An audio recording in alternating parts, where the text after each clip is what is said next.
Doesn't explain why you're a peace and conflict studies professor from Hamilton. Right. So why do you care so much? I care because 9/11 has been used as a pretext for the death of hundreds of thousands of people. I would remind Jeff of that. We know the United States government is willing to kill large numbers of people. Okay. I thank everybody for participating in a very civilized discussion about what is obviously a very tender topic still. And let's just do our web question if we can.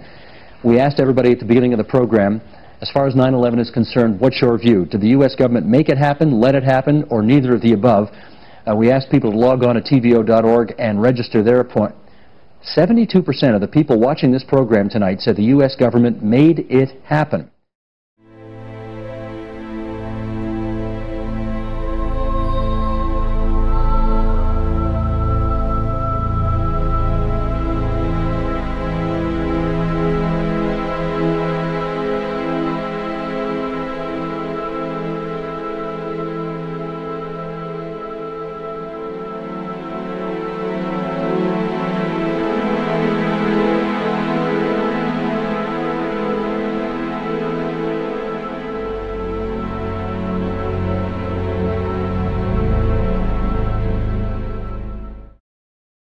Good evening, everybody. I'd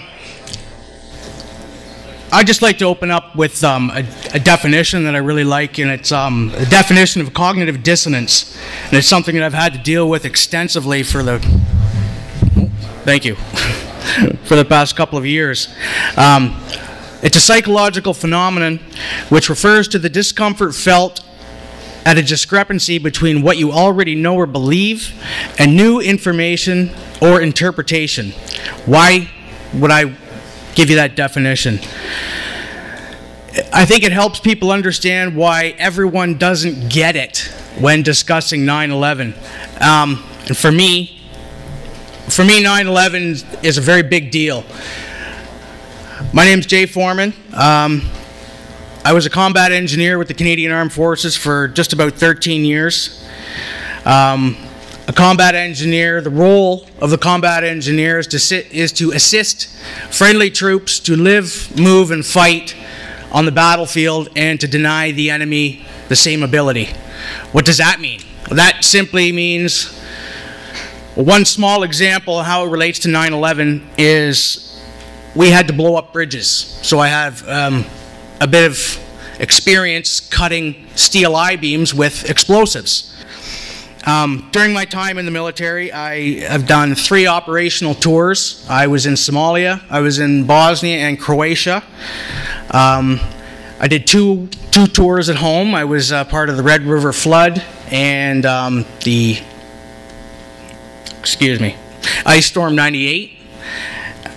I was lucky enough to have missed Afghanistan. I got hurt in 1998, which inevitably led to my release. I'm lucky to have missed Afghanistan. I have friends who are not so lucky. I don't think a lot of them really want me to talk to them anymore. I try to explain to them the lies and how their presence there is totally unfounded. And that's where this cognitive dissonance thing comes in again. They're faced with the truth, okay? The truth of what really happened and what I'm telling them. I'm a bit of a hockey fan, and I should just throw this book out because I write all these things down and then I never seem to follow them after the fact. But I'm a bit of a hockey fan, and I think everyone here knows Don Cherry and Coach's Corner, and he's very proactive in promoting his soldiers who have been killed overseas. Thanks, Paul. And I've got friends who he shows up there. One in particular, his name was Shane Stachnik. He died in an ambush in 2006. The Canadians they had to tell the local population that they were entering a certain part of Afghanistan, and to tell the local population so they would leave. Well, what else does that tell them? That tells the enemy that they're going to be in this area at this time, and they were waiting there for them. Shane was killed instantly in a hail of bullets, and another friend of mine, Craig, he took over the section, and through the chaos and blood and hail of bullets, he managed to get the section out alive, barely. He was hailed a hero. He won an award for bravery, no injuries. 2 weeks later, and this is what I can relate to, 2 weeks later he was giving a little girl some candy. And that's what was always one of my favorite parts about going overseas, was giving some candy to the kids. You know, it felt really good because they don't have anything. A suicide bomber about 50 meters away blew himself up, and Craig doesn't have the use of his right arm anymore. So yeah, this 9/11 stuff is pretty important to me. I try to, like I said a minute ago, I try to sell this stuff to my friends who are still in the military, and most of them don't want to buy it. They don't want to hear it. They don't want to do it. I have a brother, okay? He's in the military as well. He's in Trenton. He knows this stuff. I've shoved this stuff right down his throat. He doesn't care. Why do you want to go to Afghanistan if you know that it's a lie? I just want to do my job. Wait a minute. You don't deliver milk.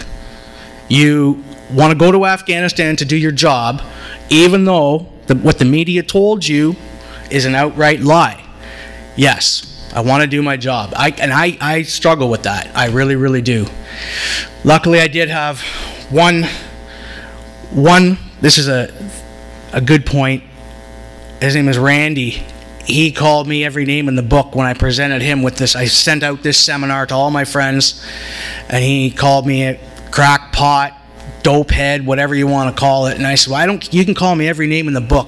Just do me the justice of watching. And I provided them a link with 9/11 Mysteries, is the one that I saw that opened my eyes to everything. And he said, you're right, I'm sorry. 3 days later, cognitive dissonance.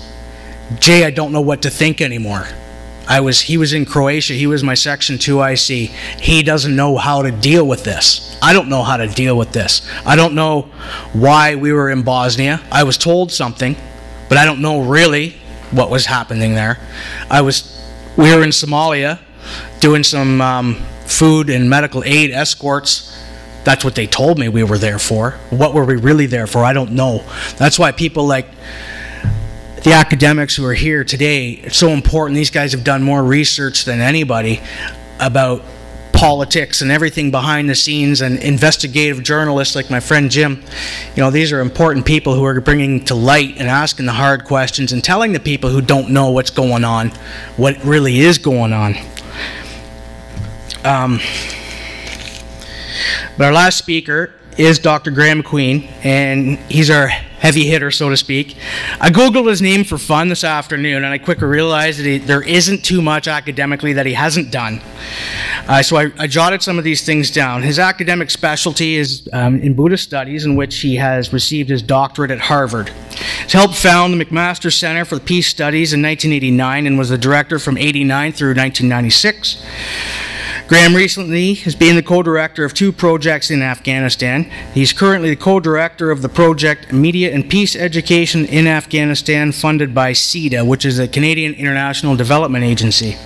Graeme has been active in organizations committed to peace and human rights for many years, and has at various times chaired the Hamilton Disarmament Coalition, the board of directors of Peace Magazine, and the National Coordinating Committee of Peace Brigade International. He is also a committed teacher and has been awarded a teaching award for his undergrad course, Theory and Practice of Nonviolence, as well as a Lifetime Achievement Award by the McMaster Student Union. Graeme is also a member of the Scholars for 9/11 Truth and Justice. I don't think there's anything he hasn't done yet, except for maybe win a Stanley Cup. So if you guys can all help me out in welcoming Dr. Graeme. Thank you very much.